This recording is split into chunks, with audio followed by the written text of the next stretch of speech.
बीते कुछ दिनों में हमने ऐसी कुछ घटनाएं देखी जिसको देख करके पूरा देश, पूरा समाज हिल गया, जिसको लेकर के हमने बहुत सारे लोगों से हमने बात करी कि आखिर क्यों इस तरह से फैसले लोग करते हैं। क्या जीवन को समाप्त करना इतना आसान है?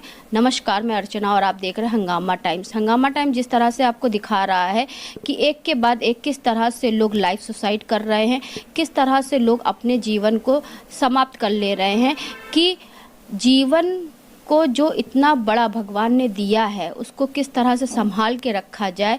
ऐसे कुछ बिंदुओं पे हम बात करने आए हैं। मनोवैज्ञानिक विशेषज्ञ से मधुरिमा प्रधान जी हमारे साथ में हैं, तो उनसे हम बात करेंगे कि आखिर जीवन को समाप्त करना इतना आसान क्यों है। क्योंकि कुछ लोग लाइफ सुसाइड भी कर रहे हैं, जैसे आप अतुल सुभाष है। बहुत सारे केस आप ऐसे देखते हैं कि जिनका नाम हम लेते नहीं हैं, लेकिन वो केस आपने देखे भी हैं, सुने भी हैं। तो मैम, आपसे पहला सवाल ये है कि एक आप जैसे मनोवैज्ञानिक हैं, तो उसको लेकर के किस तरह से आपका नज़रिया रहेगा कि क्या जीवन को समाप्त करना इतना आसान है? आखिर कैसे लोगों के दिमाग में आता है और लोग सुसाइड कर लेते हैं? धन्यवाद अर्चना जी। जीवन ईश्वर की दी हुई एक अनमोल निधि है, लेकिन आज ये देखने में आ रहा है कि लोग तनाव में आ रहे हैं तो उस जीवन का मूल्य समझ ही नहीं पा रहे हैं। जब मनोवैज्ञानिक दृष्टिकोण से जब मैं देखती हूँ तो मैं ये सोचती हूँ कि आजकल स्थिति ये हो गई है कि पेरेंट्स या टीचर्स बच्चों को एकेडमिक क्वालिफिकेशंस तो दे रहे हैं, वो डिग्री प्राप्त कर रहे हैं और आगे भी बढ़ रहे हैं, पढ़ भी रहे हैं, लेकिन जीवन जीने के जो कौशल हैं, जीवन जीने के लिए क्या क्या गुण होने चाहिए, वो नहीं सीख पा रहे हैं। क्योंकि वो ये शायद समझते हैं कि life is a bed of roses, life में सब कुछ जैसा वो चाहेंगे वैसा ही होगा और उनकी सारी इच्छाएं पूरी होंगी। और सबसे बड़ी बात यह है कि वो दूसरों से अपनी तुलना हर समय करते रहते हैं कि मेरे पास जो कुछ है वो बहुत कम है और दूसरे के पास बहुत ज़्यादा है। तो ये जो एक तुलनात्मक दृष्टिकोण होता है और जीवन जीने की कला या कौशलों का ना होना, ये इस बात को एक प्री डिस्पोजिशन बन जाता है व्यक्ति के मन में कि वो तनाव झेल नहीं सकता। जब भी तनाव आएगी, टेंशन आएगा, स्ट्रेस आएगा, तो वो कुछ ऐसे साधनों का सहारा लेने लगता है जो कि उसके लिए स्वयं के लिए आत्मघाती होते हैं। जैसे मैम, आए दिन आप ये खबरें देख रही होंगी कि पति पत्नी का जो रिश्ता होता है वो बहुत ही मजबूत रिश्ता होता है, चाहे लड़का हो चाहे लड़की हो। शादी से पहले जो रिश्ता माता पिता के साथ में होता है, जब शादी होती है तो वही एक दूसरे पति पत्नी के साथ में होता है। लेकिन जहाँ पे आपने देखा कि बहुत सारे पति ऐसे हैं जिन्होंने लाइफ सुसाइड कर लिया, या फिर बहुत से ऐसे पति हैं जिन्होंने सुसाइड करने के बाद एक नोट लिखा, 150 पन्नों का लिखा, 1,000 पन्नों का लिखा, जिसको लेकर के उसमें उन्होंने कहा कि मैं जो सुसाइड कर रहा हूँ तो उसका जिम्मेदार मेरी पत्नी और मेरे ससुराल वाले हैं। तो ये जो सुसाइड लोग करते हैं तो वो एकाएक उनके दिमाग में आता है या वो पहले से ही सोच के रखते हैं? हाँ, देखिए, इस विषय पर मैं ये कहूँगी कि सुसाइड कोई भी व्यक्ति ऐसा नहीं है कि आज सोचे और कल कर ले। उसके मन में चलती हैं ये बातें, उसके मन में रिश्तों को लेके तनाव और खिंचाव चलता है। आपने पति पत्नी के रिश्तों की बात की कि पति पत्नी का रिश्ता बहुत सुदृढ़ होता है, स्पेशली जो हमारे भारत में पति पत्नी का रिश्ता बहुत मजबूत है। और वेस्टर्न कंट्रीज़ के कंपैरिजन में यहाँ फिर भी डाइवोर्स की रेट्स कम है, लेकिन इधर बहुत डाइवोर्स भी बढ़ रहे हैं और मैरिटल डिस्कॉर्ड भी बहुत बढ़ रहे हैं। पति पत्नी में जो एक रिश्ता संवेदनशीलता का होना चाहिए, एक इम्पैथी का रिश्ता, एक मजबूत विश्वास का रिश्ता, वो कहीं खो रहे हैं। तो रिश्ते कैसे बन रहे हैं, इस पर एक बहुत बड़ा प्रश्न चिन्ह है। मनोवैज्ञानिक दृष्टिकोण से हम देखें तो हम ये पाते हैं कि जो रिसर्चेस हैं या अनुसंधान ये कहते हैं कि बचपन में जिस तरह का रिश्ता बच्चे का अपने माँ बाप से होता है, अपने माता पिता से, वो किस तरह से रिश्ते उसके बनते हैं, वो रिश्ते अगर वो ट्रस्ट के, सिक्योरिटी के रिश्ते होते हैं, उसको एक जो पूरी केयर माता पिता की मिलनी चाहिए वो मिलती है, अगर सिक्योर्ड अटैचमेंट स्टाइल होती है बचपन में, तो भविष्य में वो बच्चा रिश्ते बहुत गहराई से और ट्रस्ट वाले बनाता है। लेकिन अगर बचपन में ही इनसिक्योरिटी रहती है उसके मन में, पेरेंट्स उसको उसकी बात नहीं समझ पाते या वो नहीं समझा पाता, जो एक मजबूत बॉन्डिंग है वो अगर बचपन में नहीं बन पाती तो भविष्य में आगे चल के वो चाहे मित्रों से रिश्ता हो या भाई बहनों से रिश्ता हो या फिर पति पत्नी का रिश्ता हो, उसमें वो गहराई नहीं होती है। पति पत्नी के रिश्ते बनते हैं, साथ फेरे लेने से रिश्ते नहीं बनते। आजकल रिश्तों को अब्यूज़ किया जा रहा है, शादी हो रही है और ये मान के चला जा रहा है कि पति पत्नी उसी तरह से रहेंगे जैसे कि एक कमिटेड रिलेशनशिप होगा, लेकिन कहीं एक अंदरूनी लड़ाई चल रही है और उस लड़ाई के चलते वो रिश्तों में वो गहराई नहीं आ पा रही है। वो जो एक सेंसिटिविटी या एक संवेदनशीलता रिश्तों में होनी चाहिए वो नहीं आ पा रही है। और हमारे जो संवेदनशीलता की कमी से आज ये हो रहा है कि हम जो हमारी प्यार है, विश्वास है, उसमें जो खुशी हमें मिलती है उसको ना देख करके हम जो बाहरी चीज़ें हैं, चाहे वो हमारे अपने पर्सनल अचीवमेंट्स हो, चाहे मटेरियल पोजेशंस हो, उसको बटोरने में हम लगे हैं। जो बाहरी दिखावा वाली खुशी है, जो कि थोड़े समय के लिए रहने वाली खुशी है, उसके पीछे हम एक अंधी दौड़ में भाग रहे हैं और लगातार अपनी तुलना दूसरों से कर रहे हैं कि हमारे पास ये अभी कम है, हमें और चाहिए और चाहिए। तो उसकी कोई सीमा नहीं है और उस चीज़ को प्राप्त करने के लिए हम अपने रिश्तों को भी दांव पे लगा रहे हैं, जो कि बहुत ही घातक है, ना केवल व्यक्ति के लिए, परिवार के लिए और समाज के लिए। तो मैं ये कहूँगी कि जो भी हस्बैंड वाइफ के रिश्ते हैं उसमें संवेदनशीलता अगर कहीं खो रही है, कहीं आपसी समझ या विश्वास नहीं आ पा रहा है, तो थोड़ा सा रुकना चाहिए, थोड़ा ठहरिए, आपस में बातचीत करिए। परिवार के लोगों को भी ये चाहिए कि अगर वो महसूस कर रहे हैं कि रिश्तों में कहीं वो गहराई नहीं है, तो मिल बैठ के बात करके समझना चाहिए।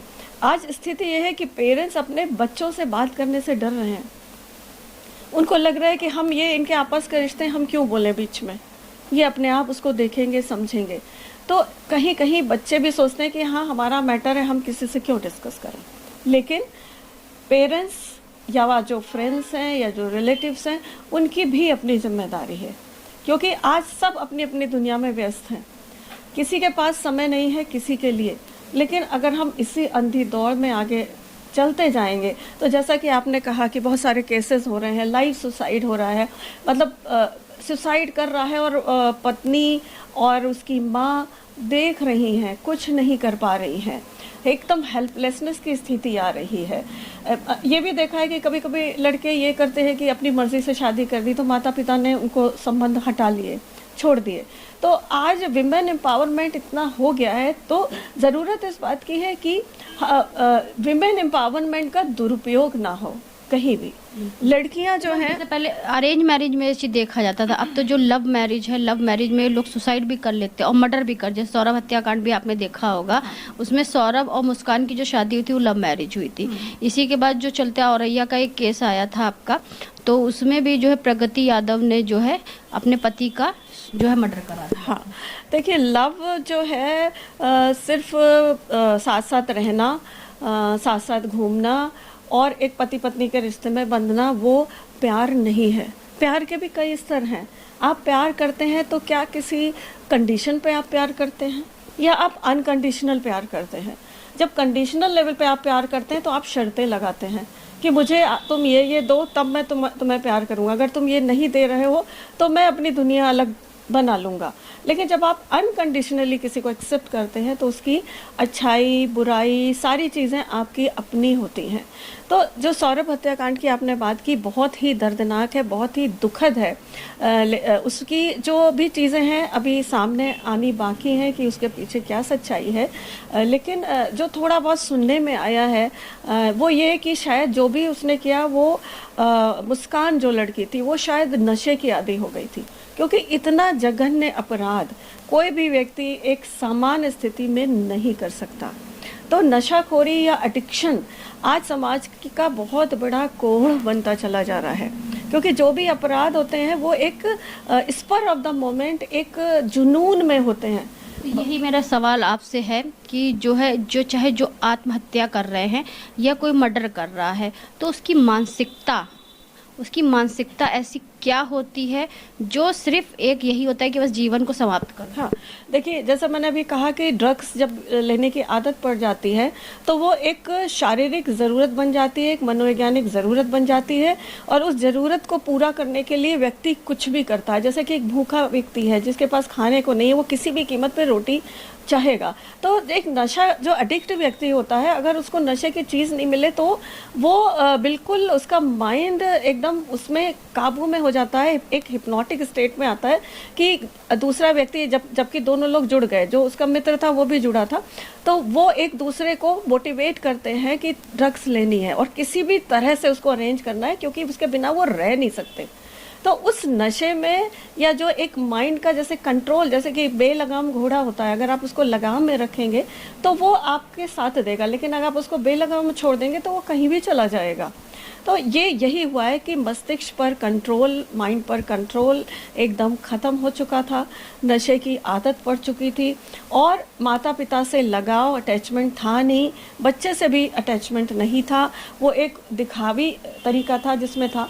हालांकि गहराई तक जाना बाकी है। ये सब स्थितियाँ एक दिन में नहीं आई होंगी। मुस्कान का जो पति है उसको भी कहीं ना कहीं एहसास होगा, लेकिन शायद वो भी खुल के नहीं बोल पा रहा होगा। तो वो कुछ ऐसे जाल में फंस गया कि उसको ये स्थिति देखनी पड़ी, और ये बहुत ही दुखद है। अगर इसको समय रहते शायद परिवार वालों ने रोका होता, शायद पति ने नौकरी छोड़ के अपनी पत्नी के साथ रहा होता, या कुछ भी स्थितियां होती कि उसको चेक कर लिया गया होता शुरू की स्थिति में ही, तो ये दर्दनाक घटना नहीं होती। तो सुसाइड अचानक नहीं होता, उसके कुछ वार्निंग साइंस होते हैं, कुछ संकेत होते हैं जिसको कि आसपास के लोग नहीं समझ पाते, और इसमें बहुत एक ट्रेनिंग की ज़रूरत है, जागरूकता की ज़रूरत है कि लोगों को बताएं कि ऐसा ऐसा अगर हो रहा है तो आपको तुरंत अलर्ट हो जाना है कि कोई व्यक्ति इतना खतरनाक कदम भी उठा सकता है। जो उनकी काउंसलिंग की बहुत ज़रूरत होती है, उनसे बात करने वाले, क्योंकि अभी यूपी हाई स्कूल इंटर के बोर्ड की परीक्षा भी के रिजल्ट भी निकलेंगे, तो उसमें भी आप देखती हैं जैसे कुछ बच्चों ने बहुत ज़्यादा अच्छे मार्क्स की अपेक्षा करी होती है, तो किसी कारणवश वो फेल हो जाते हैं या उतने मार्क्स उनके नहीं आ पाते हैं। तो ऐसे बच्चे भी जो होते हैं वो अचानक से सुसाइड कर लेते हैं कि जो माता पिता सोच भी नहीं सकते। हाँ, ये भी एक बहुत ही ज्वलन समस्या है। और अब जैसे बोर्ड के रिजल्ट्स आएंगे तो मैं सभी माता पिता जो भी जिनके बच्चों ने बोर्ड दिया है उनसे ये कहना चाहूँगी कि अपने बच्चों को ये विश्वास दिलाएं कि हमारे लिए बच्चा पहले ज़रूरी है। नंबर आना या ना आना जीवन का सिर्फ एक पक्ष है।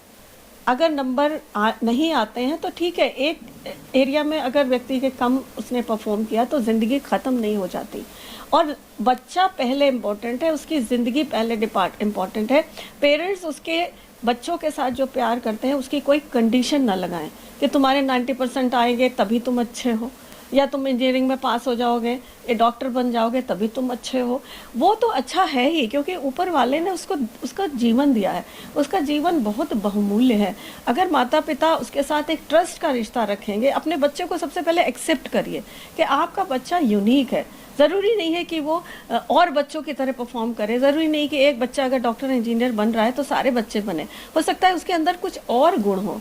तो सिर्फ नंबर से उसकी आइडेंटिटी को मत जोड़िए, और उसको प्यार से विश्वास दिलाइए कि जैसा भी रिजल्ट आएगा हमारे लिए वो एक्सेप्टेबल है। तो मैम आखिरी में चलते चलते सभी से क्या अपील करना चाहेंगे एक मनोवैज्ञानिक विशेषज्ञ के रूप में कि जीवन अनमोल है? हाँ, मैं ये कहना चाहूँगी कि अपनी जड़ों से जुड़े। माता पिता जो हमारी भारतीय परंपरा है उसमें इतनी बहुमूल्य बातें कही गई हैं, जैसे कि भगवत गीता में कहा गया है कि जो मन है वही आपका दोस्त है और मन ही आपका दुश्मन है। तो मन पर नियंत्रण करना बच्चों को सिखाएं कि जो छोटी छोटी चीज़ें आप जीवन में ले रहे हैं वो एक टेम्परेरी चीज़ है, और छोटी छोटी जो चीज़ें बाहर दिख रही हैं वो ही खुशी नहीं है। जीवन उससे भी बहुमूल्य है, और हर व्यक्ति में गुण हैं। उन गुणों को पहचानना, उनको निखारना, ये हर माता पिता का और बच्चों का कर्तव्य है। अगर आप एक एरिया में सक्सेसफुल नहीं हुए तो ज़रूरी नहीं आप हर एरिया में फेल हो गए, आप दूसरे एरिया में प्रयास कर सकते हो। अपने रिश्तों को कीमती समझें। रिश्ते बहुत ज़रूरी हैं, और आप कितना भी पैसा जमा कर लें, कितनी भी दौलत जमा कर लें, लेकिन आप जीवन की खुशी जो रिश्तों के गहनता में, प्यार में, परिवार में है, वो कहीं भी नहीं है। तो जीवन को बहुमूल्य समझे, जीवन बहुत बेशकीमती है, इसका भरपूर उपयोग करें। कितनी करोड़ों लाख योनियों के बाद आपको ये मनुष्य शरीर मिला है, इसको वैल्यू करें और इसको नर्चर करें, इसको आगे बढ़ाएं, अपने गुणों का प्रकाशन करें। बहुत से ऐसे लोग हैं जिनको आपकी ज़रूरत है, चाहे वो परिवार के हों या वंचित वर्ग के हों, समाज बड़े बुजुर्ग हों, कहीं भी आप अपनी सेवाएं दे सकते हैं। एक ही फील्ड नहीं है कि आप एक फील्ड में अगर फेलियर आपकी हो गई तो आपको लगा ज़िंदगी ख़त्म हो गई। ज़िंदगी सिर्फ एक ही चीज़ नहीं है, ज़िंदगी के बहुत सारे डायमेंशंस हैं, बहुत सारे पहलू हैं। तो उनको देखिए, जीवन में कुछ ऐसा करिए जिसमें आपको खुशी मिले, और दूसरे को, अगर आप दूसरे को खुश रखते हैं तो आपको अपने आप खुशी मिलेगी।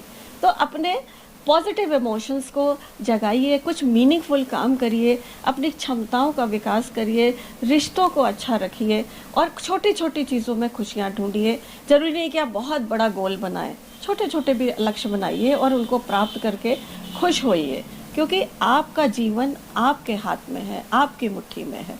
तो आप किसी भी क्षण में अपने जीवन को संवार सकते हैं, सुधार सकते हैं, ट्रांसफॉर्म कर सकते हैं। यही मेरा संदेश है, ये मैं सबसे कहना चाहूँगी। तो ये थी हमारे साथ में मधुरिमा प्रधान जी, जो मनोवैज्ञानिक विशेषज्ञ हैं, जिनसे हम बात करने आए थे। बीते दिनों पे रिश्ते ऐसे तार तार हो रहे हैं, चाहे पति पत्नी के हों, चाहे आपका कोई रिश्ता हो, जिसको लेकर के लोग तुरंत सुसाइड कर लेते हैं, या ऐसा कोई षड्यंत्र रचते जिसको जो है मौत के घाट उतार देते हैं। तो जीवन अनमोल है, जीवन को लेकर के अगर आप चलते हैं तो जीवन है बहुत कुछ आप प्राप्त कर लेते हैं और अपने लक्ष्य की प्राप्ति करते हैं, क्योंकि भगवान ने जो जीवन शरीर दिया है हमें, वो बहुत ही अनमोल दिया है।